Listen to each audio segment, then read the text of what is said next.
Bonjour à tous, donc avec la FAQ permanente, donc ce sont les questions que vous avez pu poser sur les dernières vidéos, auxquelles je vais répondre avec un peu plus de détails que si j'avais répondu en dessous des vidéos en texte ici. Donc je refais ça de temps en temps quand j'aurai le sentiment d'avoir accumulé suffisamment de questions.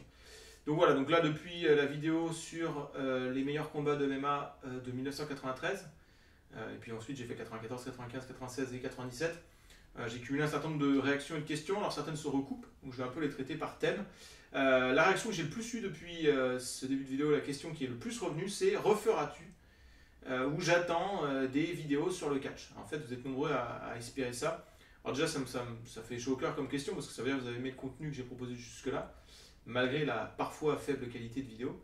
Et je vais vous répondre tout simplement que oui, bien sûr, je referai des vidéos sur le catch tôt ou tard. Ça reste une grande passion pour moi. Simplement, actuellement, j'ai plus d'envie de faire des vidéos sur la MMA. Et j'ai tendance à suivre simplement mes envies et pas me dire on attend de moi que je sais pas quoi. Et puis en plus, si j'ai envie, je le fais avec plus de passion et je crois que ça se communique un petit peu aussi. Mais voilà, je referai des vidéos sur le catch à un moment ou à un autre. Je sais absolument pas quand. Voilà. Et c'est aussi lié au fait que j'aurai assez peu de catch actuellement, mais beaucoup plus de MMA, notamment pour la prévision des vidéos que je vous propose. Là, je revois tous ces matchs pour les avoir un petit peu en tête au moment où j'en parle quand même.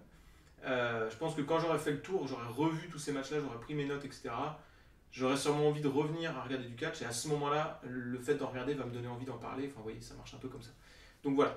Alors du coup, ça répond à certaines questions quand je dis que je regarde peu de catch, notamment des questions de Sanity qui me demandent est-ce que tu as regardé des shows de shoot style actuels comme le show Ambition à la WXW ou le show Bloodsport de Josh Barnett. Alors non, puisque j'étais en train de dire que je ne regarde pas de catch actuel. Et de toute façon, et il me pose aussi la question plus tard d'ailleurs, je ne suis pas suffisamment fan de shoot style pour m'intéresser au shoot style actuel, qui est quand même un genre très minoritaire aujourd'hui, très réduit. Et il me demande à un moment donné pourquoi tu n'es pas plus que ça un fan de shoot style alors que ça combine ta passion pour les arts martiaux et pour le catch. Alors je vais répondre très vite à cette question qui est une bonne question. Avant de faire la vidéo, je me suis arrêté 2 secondes là-dessus pour pouvoir vous répondre, enfin répondre à ça. Question de Sanity à nouveau. La raison, c'est que je crois qu'en fait, le shoot style, c'est trop réaliste. Et c'est comme si ça allait tellement loin dans le réalisme. Alors, le shoot style, c'est la forme de catch la plus réaliste. Tellement réaliste que c'est à s'y méprendre avec la réalité, hein, pour info. Et ça va tellement loin dans le réalisme que ça devient une contrainte. Et je crois que ce qui est intéressant, et je l'ai déjà dit dans d'autres vidéos, c'est que pour moi, ce qui est important, c'est que le spectateur puisse suspendre sa crédulité, son incrédulité, pardon. C'est-à-dire que le spectateur oublie que c'est faux ce qu'il regarde quand il regarde une fiction, comme pour un film. Donc l'extrême réalisme permet ça bien sûr, mais il y a d'autres formes qui permettent ça, mais qui permettent dans le même temps d'utiliser ce qui est intéressant dans le fait d'utiliser la fiction, comme pour un film. Un film extrêmement réaliste, c'est limité finalement par cet extrême réalisme. Parfois, s'écarter un peu du réalisme, pas forcément beaucoup, mais juste un petit peu, ça suffit à se donner, on va dire, de la souplesse pour créer des catharsis pour le spectateur, enfin, ouais, des choses un peu plus fortes. Enfin, je dis pas que le réalisme ne peut pas être fort, mais c'est peut-être plus difficile, quoi. Voilà, et donc je crois que le shoot style se limite trop, et donc moi je préfère par exemple le strong style à choisir, qui est quelque chose d'assez réaliste, le vrai strong style, hein, c'est pas le fait de stiffer la gueule du mec, hein, le vrai sens du ce terme-là, que la New Japan a proposé pendant des années, mais ne propose plus, pour info, ou quasiment plus, qui utilise le réalisme mais de façon un peu moins extrême, et du coup se permet plus de choses, et ça permet de faire des choses plus épiques, plus variées, plus, voilà, je trouve. Donc à la limite, parfois je trouve que les gens cherchent un peu trop de solutions, une espèce de réponse radicale et logique, en se disant voilà, t'aimes les arts martiaux, t'aimes le catch, donc t'aimes shoot style. Pas forcément. Parce que ce que j'aime dans le catch, c'est aussi le côté fiction, et donc quelque part se donner un peu de latitude vis-à-vis de la fiction en s'écartant d'un extrême réalisme, c'est intéressant. Donc, voilà. Après, je dis pas que l'extrême inverse me plaît plus. Hein. Quelqu'un qui se dirait bah, dans ce cas-là, si on a moins de réalisme, c'est mieux. Si on a beaucoup moins de réalisme, ce sera beaucoup mieux. Ben non non plus, ça ne marche pas. Donc, vous voyez, il ne faut pas chercher de façon trop carrée, trop logique. C'est une forme d'art, donc ça ne répond pas à des règles cartésiennes comme ça. Donc voilà, juste pour info. Alors, je continue sur les questions de Sanity, puisqu'il en a posé plusieurs, qui allaient avec justement cette histoire de catch, arts martiaux, MMA. Il disait qu'en tant que fan de catch, c'était compliqué pour lui de s'y mettre au MMA, qu'il trouvait qu'il n'était pas assez connaisseur avec les arts martiaux et que ça l'empêchait un peu de bien kiffer et tout ça. Alors, sincèrement, D'ailleurs, après, il demande qu'est-ce que penses-tu de la fédération One FC, qui est une fédération de MMA actuelle qui est basée à Shanghai et qui est gérée par Rich Franklin, un ancien grand combattant de l'UFC, dont je vous parlerai dans les prochaines vidéos d'ailleurs. Alors, moi, je vais déjà dire un truc, c'est que je pense que si tu es un néophyte pour le MMA, ne regarde rien d'autre que l'UFC. Je pense qu'il faut regarder que l'UFC. Et je crois que chacun a sa route. Hein. Si tu es pratiquant d'arts martiaux, tu vas peut-être prendre un plaisir à voir des gens pratiquer, ça va faire écho avec ce que tu fais, etc. Mais pour la plupart des gens qui ne sont pas des pratiquants, ou pas des pratiquants à haut niveau ou quoi, je crois que juste regarder des mecs se battre et juste prendre le plaisir de voir du combat, c'est pas suffisant. Il leur faut un sel en plus. Et ce sel en plus là, je crois que tu peux le trouver en n'ayant pas une approche linéaire, c'est-à-dire de regarder les shows dans l'ordre chronologique ou quelque chose comme ça, mais une approche par relais de connaissances. J'explique ça. C'est-à-dire que si tu es fan de Conor McGregor, comme beaucoup de gens connaissent Conor McGregor, c'est un combattant qui fait extrêmement réagir, soit tu l'adores, soit tu le détestes, soit il fait réagir, quoi. Et si tu regardes des combats, tous les combats de McGregor avec les promos, un petit peu les interviews avant où ils sont face à face, ils répondent aux questions, tout ça, tu vas forcément, à travers Conor McGregor, découvrir d'autres combattants, comme Nurmagomedov récemment, ou Nate Diaz avant, ou Eddie Alvarez, etc., ou José Aldo. Et ces combattants-là, il suffirait que tu ailles voir après, à ton tour, à des combats de José Aldo, parce que tu as accroché sur sa personnalité, ou Nate Diaz, ou quoi. Et puis en regardant les combats de Nate Diaz, tu vas découvrir, je sais pas, tu vas découvrir Donald Cerrone, ou Rafael Dos Anjos, ou Benson Anderson, ou je sais pas, des combattants qu'il a eu avant Conor McGregor, etc. Et tu vas étendre ton réseau en fait de combattants que tu connais avec des personnalités, avec des styles distincts, et c'est comme ça que ça va t'intéresser. Et si tu fais ça sur les années récentes, eh bien il y a des combattants que tu vas découvrir, comme Nate Diaz, là je viens de mentionner. Nate Diaz, il va faire son retour contre Anthony Pettis cet été. C'est un retour qui est très attendu. Donc tu vas aussi t'intéresser à l'UFC actuel à travers ça. Donc je pense que ça c'est un chemin qui est assez facile à faire, c'est par thématique de combattants, et le site UFC Fight Pass pourrait t'aider dans cette optique. Puisque sur UFC Fight Pass, tu peux mettre par combattant la page avec l'ensemble des combats, des interviews, des promos, des reportages, de tout sur un combattant. Autant dire qu'il y en a plein sur Conor McGregor, mais sur plein d'autres combattants, il y en a. Donc voilà, donc je crois que ça peut être une façon de faire. Et puis l'autre façon de faire, je me fais une petite pub, mes vidéos, je crois, peuvent permettre ça. C'est-à-dire que ça permet d'avoir les combats en contexte, de savoir qui sont les mecs, quel était l'enjeu, où on en était à ce moment-là, etc. Et je crois que ça, c'est important d'avoir le contexte. Faut arrêter de croire, et c'est pareil pour le catch en fait, que juste voir des mecs faire une performance, ça suffit. Parfois c'est cool, parfois c'est tellement bien que ça parle à n'importe qui, mais souvent, c'est beaucoup mieux en tout cas systématiquement, et souvent c'est nécessaire d'avoir aussi un peu de contexte, savoir de qui on parle, qui sont ces combattants, quel est l'enjeu, où ils en étaient, quelles sont les retombées, etc. Voilà. Donc mes vidéos vont sûrement t'aider, et tu me dis que tu préférais que je parle de MMA actuel d'ailleurs à un moment donné, ce qui est pertinent. Peut-être que je le ferai à terme, mais je vais y venir au MMA actuel en fait assez naturellement. Mais je crois que pour apprécier le MMA actuel, c'est pas mal de se passer dans une perspective. Alors, partir de 93, on est d'accord que c'est très loin. J'aurais pu partir de 2010 pour expliquer 2019 quelque part. Mais enfin voilà, ça peut servir à ça aussi, donc j'espère que mes vidéos ont un intérêt dans cette optique. Je change un peu de question. Alors une question de Prince PDC qui me demande: que penses-tu de la pertinence de faire des tournois? C'est vrai que l'UFC au début, sur ses premières années, faisait des tournois, à l'instar du K1 d'ailleurs, et des autres arts martiaux, judo, lutte, taekwondo, etc. Alors, tu dis que c'est peut-être dangereux vis-à-vis de la boxe, et après tu te corriges en disant que justement le K1 le faisait, donc pourquoi pas. Bon, le K1 a commencé à faire des tournois à la même époque que l'UFC, hein, c'est en 93 je crois le premier K1 de mémoire. Donc c'était une époque, voilà, mais de toute façon les arts martiaux ont toujours eu cette culture du tournoi, et je crois que le tournoi c'est vraiment intéressant aussi pour créer ce que je viens de dire en fait. C'est une perspective, c'est-à-dire que c'est pas juste un combat isolé où on va prendre du plaisir à voir juste un combat. Pour prendre du plaisir pour les fans un peu plus éloignés du truc, ils ont besoin de connaître les combattants. Et un tournoi, ça permet de connaître les combattants. Parce que forcément, un gars qui a gagné 3 matchs dans la même soirée, ça devient une star. Juste avec un tournoi, tu sais qu'il va y avoir un vainqueur. Donc tu sais que ce gars-là va devenir quelque chose de spécial. Donc déjà, ça permet de créer des stars. Et puis même sans ça, hein, si tu as un tournoi avec 8 mecs, et que tu sais que le vainqueur de tel match va affronter le vainqueur de tel autre, etc., il y a une perspective, c'est pas juste un combat isolé comme ça. Et ça change vraiment la façon de regarder. C'est assez net, hein, si vous regardez un show de MMA de l'époque, où c'est un tournoi, et même si vous ne connaissez pas tout le monde, on va avoir une implication un peu différente que regarder un show actuel où vous connaissez par exemple pas tout le monde non plus, mais c'est que des matchs isolés comme ça. On a l'impression que ça demande à vachement connaître le contexte quand c'est des matchs isolés, alors que quand c'est un tournoi, on a moins besoin de connaître le contexte, parce que le contexte va se créer lors des quarts de finale, Et après, déjà, dès les demi-finales, il y aura un passif, des trajectoires différentes, des styles différents qu'on connaîtra et qui se rencontreront, etc. Donc je crois que le tournoi, c'est vraiment pertinent pour démarrer, en fait. Le MMA, c'était vraiment utile à ce moment-là. Aujourd'hui, c'est beaucoup moins utile. Et de toute façon, c'est pas possible aux États-Unis d'en faire. Donc Bellator en fait sans en faire, c'est-à-dire qu'ils font pas des tournois basés sur une seule soirée, mais ils annoncent d'avance les tournois. Donc là, actuellement, par exemple, il y a un tournoi chez les middleweight, pardon, chez les welterweight. Donc Rory McDonald, par exemple, a passé un tour récemment contre Niman Gracie. Donc on sait qu'il va affronter, je sais plus qui avait passé dans le match, a peut-être pas eu lieu. Enfin bref, voilà, on sait que le vainqueur de tel match va affronter le vainqueur de tel autre, mais ce ne sera pas dans la même soirée. Mais il y a quand même un concept de tournoi autour, un peu comme le Pride avait pu le faire avec les Grands Prix. Et je crois que ça aide les spectateurs qui sont moins passionnés par le MMA réellement à se projeter un peu dans une perspective et pas juste voir des trucs isolés et détacher les uns des autres. Donc c'est assez pertinent à ce titre. Je passe à une question suivante de Dark Naito Uchiwa.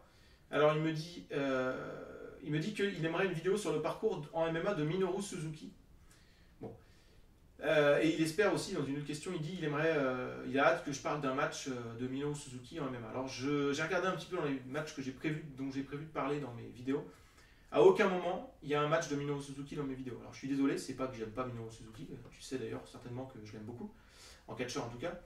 En MMA, en fait, j'ai pas trouvé de combat vraiment cool à regarder avec lui et qui soit important. Donc je vais pas en mettre un juste histoire de dire j'en mets un. Et je ferai pas un parcours en MMA sur Minoru Suzuki. Ce que je peux te dire, à la limite, ce que je peux résumer, c'est qu'il a créé avec Masakatsu Funaki Pancras, qui est un passage incontournable de l'histoire du MMA au Japon. C'est donc une figure extrêmement importante du MMA au Japon, Minoru Suzuki.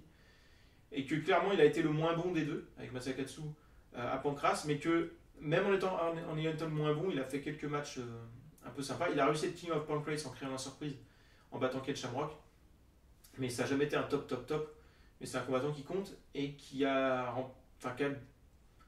atteint le cœur des fans. On va dire ça comme ça. Voilà. Et puis c'est pareil, tu me dis que tu aimerais une vidéo sur l'histoire de Pancras, certainement liée à ça.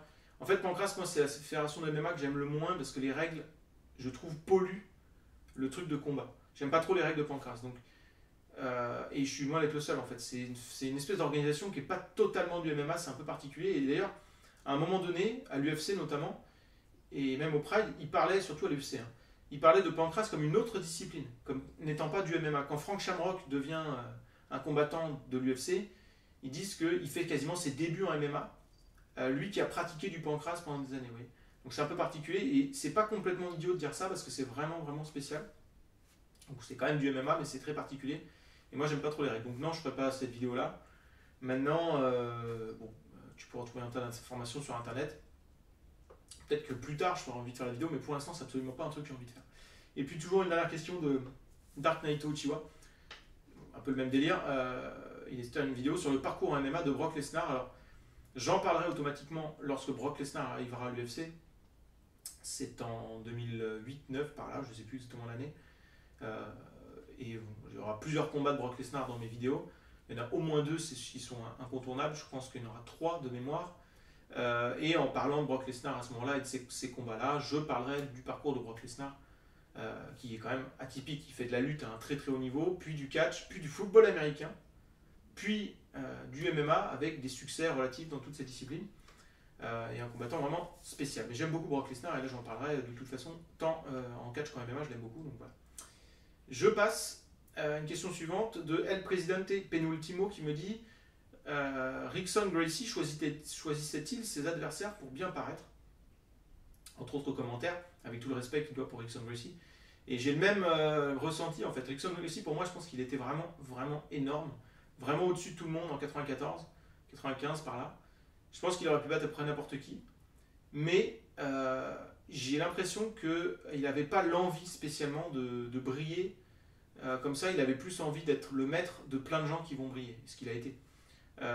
Voilà. Et après, il a eu tendance à, je crois, à choisir ses adversaires pour garder cette aura-là, garder ce côté star, mais il n'a pas eu envie de se tester. Et le meilleur exemple de ça, c'est le fameux Dream Match qui n'a jamais eu lieu entre lui et Sakuraba. Il a affronté Masakatsu Funaki, mais au moment où il a affronté Funaki, clairement, Funaki représentait un adversaire beaucoup moins difficile que Sakuraba. Voilà, donc, bon, ceci dit, il avait eu du mal, et ce combat-là, je vous en parlerai, puisqu'il fait partie des combats que j'ai prévus, dont j'ai pu parler, je crois que c'est pour 2000.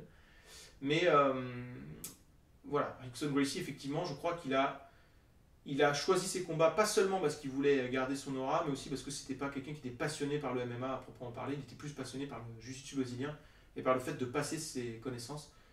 Voilà. Bon. Je développe pas plus, c'est quand même une figure très particulière. Je recommande, si vous n'avez pas été voir et que vous vous intéressez vraiment à la famille Gracie, au MMA, au jiu-jitsu brésilien, d'aller voir un documentaire, si vous pouvez le trouver, qui s'appelle Choked. Et là, on comprend mieux la psychologie, la philosophie de Rickson Gracie, et on comprend mieux pourquoi il n'a pas forcément voulu se tester en MMA autant de fois. Voilà. Mais c'est vrai que quand il l'a fait, il n'a pas affronté forcément la crème ou ce qui représentait le plus de défis ou ce que les fans avaient le plus envie de voir. Mais voilà, il a aussi une logique où pour lui, Sakuraba, c'est pas un adversaire valeureux, il n'a pas le code et tout ça. C'est très particulier, il est vraiment spécial et je l'aime beaucoup aussi pour ça, Rickson. Voilà. Question suivante donc de Stark is back. As-tu déjà parlé de wrestling ou de catch donc à tes élèves? Ah oui, alors pour ceux qui ne sont pas au courant, je suis prof d'anglais au collège. Et il me demande ça. Bon, j'ai noté la question. Alors ça m'est arrivé très brièvement lorsque j'étais surveillant, mais pas depuis que je suis prof.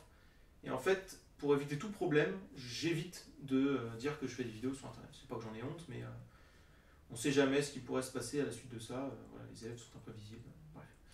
Donc non, pas tellement. De MMA, oui, mais de catch, pas tellement. Parce que de MMA, ils peuvent le savoir par eux-mêmes. C'est-à-dire qu'ils ne vont pas me demander si je fais du catch.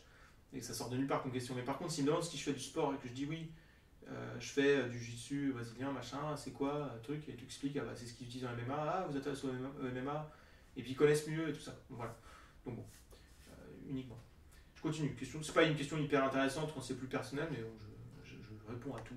Vous pouvez tout demander. Tu as commencé quand et avec quoi à regarder du MMA? C'est de El Presidente Penultimo, à nouveau. Alors, moi j'ai découvert le MMA, je me rappelle très bien, c'était au début de mémoire, c'était au tout début de l'année 2004. Ou en 2004, je ne sais plus le mois précis, mais sur Eurosport à l'époque, ils avaient diffusé plein de shows du Pride. Et en fait, ils ont arrêté après parce qu'ils se sont rendus compte que c'était illégal. Mais ils en ont diffusé plein. Et moi, je les ai enregistrés.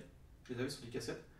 Alors, vraiment, quand je suis tombé là-dessus, j'étais tombé totalement fan du truc parce que j'ai toujours eu, depuis le plus loin que je peux me rappeler, une fascination pour les combats, les arts martiaux, tout ça, les films de Jean-Claude Van Damme, Bloodsport, tout ça, machin. Avec le catch, bien sûr, hein, dès 6 ans, donc, toujours ce truc de combat. Et là, tout d'un coup, c'était ce que je voyais dans les films de Jean-Claude Van Damme, pour prendre juste un exemple, et le catch, mais en vrai. Et c'était encore mieux que ce que je croyais le vrai, parce qu'il y avait des gars de plein de pays, avec des styles, avec des cultures différentes, avec des personnalités différentes. C'était pas... je sais pas comment dire, c'est pas comme du sumo où ils sont tous quasiment japonais, ils ont tous le même physique, les combats sont très rapides. Là non, il peut y avoir des combats avec des déroulements très différents, avec vraiment des styles différents, avec des Brésiliens, des Japonais, des Russes, je sais pas, il y avait un truc sympa, et j'ai vraiment accroché avec ça. Et donc les premiers shows que j'ai vus, moi, c'était le premier tour du Pride Grand Prix. Je sais que le premier show de MMA que j'ai vu, c'est le premier tour du Pride Grand Prix 2004, avec notamment Fyodor contre Mark Coleman. Voilà. Je sais que je l'avais vu, il avait été rediffusé, je l'avais enregistré. Donc, après, je l'avais avec les commentaires en français. Et puis après, juste pour développer rapidement, après, je guettais toutes les semaines les sorties DVD du magazine Fight Sport, je crois qu'il s'appelait, qui existe encore, où ils sortaient les Pride en DVD. Et je les achetais au fur et à mesure, et j'ai toute une collection d'ailleurs. Et ce qui est cool d'ailleurs, quand on regarde ces DVD-là par rapport à ce qu'on regarde sur UFC Fight Pass, c'est qu'on a toutes les musiques d'entrée. Et mine de rien, on a les entrées de Sakura, pourquoi pas, mais de Vanderlei Silva, de Krokop, de Josh Barnett, de machin, de Fyodor. Alors que la version américaine, que ce soit quand on les télécharge ou sur UFC Fight Pass, on les a pas. Et les entrées, je trouve qu'elles ont. Les mecs dégagent un charisme incroyable à l'époque du Pride, avec le thème du Pride, enfin, c'était fantastique. Voilà, donc moi j'ai démarré comme ça. Et automatiquement, après, j'ai été voir un peu l'UFC. Au départ, j'aimais pas trop le système de la cage, et puis les règles où ils donnaient vachement d'avantages au takedown. Et puis petit à petit, je m'y suis fait. Voilà. Bon, chacun, je vous dis, chacun sa porte d'entrée, chacun son chemin, j'en ai parlé tout à l'heure. Question suivante, c'est de Prince PDC, qui recommandait pour l'année 96, pas une question en fait, en plus des recommandations que moi je vous ai fait, le match entre Tank Abbott et Nelmark, j'ai oublié Steve, je sais plus, j'ai pas mis son prénom à Nelmark. Bref, c'était un combattant peu important. Donc je suis retourné le voir, parce que je l'avais déjà vu sûrement, mais je me rappelais plus tout à fait. C'est vrai que c'est un KO impressionnant. Il a dit parce que le KO est hyper impressionnant, tout ça. C'est vrai que c'est un KO impressionnant parce que le combattant, il est tellement KO qu'il est comme... il se retrouve dans une position vraiment bizarre. Après, dans le genre KO impressionnant également, c'est-à-dire qui donne la même impression de mec complètement mort, mais dans un combat extrêmement important, parce que voilà, là c'est juste le côté impressionnant du KO que tu voudrais mettre en avant, et je suis d'accord. Simplement, on a des KO aussi impressionnants dans des combats beaucoup plus importants. Et le KO dont tu fais référence, moi, me rappelle énormément le KO que Gabriel Gonzaga a infligé à Mirko Cro Cop à l'UFC, je ne sais plus quelle année, en 2007, quelque chose comme ça, où Cro Cop tombe comme ça en arrière et se casse la jambe, tellement il tombe comme un espèce de pantin désarticulé, tout seul, tellement c'est violent. Et donc, voilà, si on a des KO de cette même valeur, mais dans des combats importants, on va privilégier ceux-là. Après, c'est vrai qu'en 96, il n'y avait pas non plus plein de trucs à voir, donc pourquoi pas aller voir ça à l'époque, surtout que ça permet de voir aussi le fait que Tankabot, c'était pas juste une brute. Parfois, il est un petit peu caricaturé pour être juste une brute, un truc un peu bête et méchante. Il est plus intéressant et plus fort que ce qu'on peut parfois penser. Et on le voit dans ce combat, parce que Nelmark a l'air de savoir à peu près ce qu'il fait en lutte. Il a là en moitié dans une guillotine, il essaie de mettre au sol, mais il est juste dépassé par la pluie de coups et la violence et l'agressivité de Tankabot, et il finit par en prendre une belle et terminer. Voilà. Et puis, dernière question de Rainmaker. Que penses-tu de l'AEW, donc AEW, c'est une fédération de catch qui s'est créée tout récemment. J'en sais pas grand-chose, j'ai pas été voir leur show, il me semble qu'il n'y a qu'un seul show qui a eu lieu pour l'instant dans cette organisation. Ce que je trouve incroyable, c'est qu'ils ont eu qu'un seul show et qu'il y a déjà des gens qui sont en train de parler du fait que ça pourrait être la concurrence de la WWE. Ça me paraît un petit peu présomptueux. Je pense que quand ils auront un contrat télé, une émission hebdo, etc., on pourra en reparler. J'ai pas été voir le show, mais je sais qu'il a remporté beaucoup de critiques élogieuses. Je suppose que c'était très impressionnant d'un point de vue in-ring technique athlétique, mais moi, puisque c'est pas ce qui m'intéresse le plus dans le catch, mais c'est plutôt comment on utilise cette technique et ces capacités athlétiques pour créer un truc qui, en tant que fiction de combat, soit excitante. Je sais pas si ça m'aurait parlé, mais j'ai pas encore été voir, donc je peux pas vous en dire plus pour l'instant. Voilà, donc c'était toutes les questions que j'ai eues. N'hésitez surtout pas, et j'espère que le fait de répondre comme ça vous invitera à réagir, à poser des questions, puisque je pense que ça peut créer un truc un peu plus sympa que juste répondre en dessous en texte de façon un peu froide, même si vous pourrez retrouver les questions, d'autres commentaires, d'autres réactions très intéressantes sous toutes les vidéos que je fais régulièrement. Voilà, donc je vous dis à très bientôt avec l'année 98 dans le MMA, les combats mémorables à voir de 98. C'est pour très bientôt. À bientôt, bye.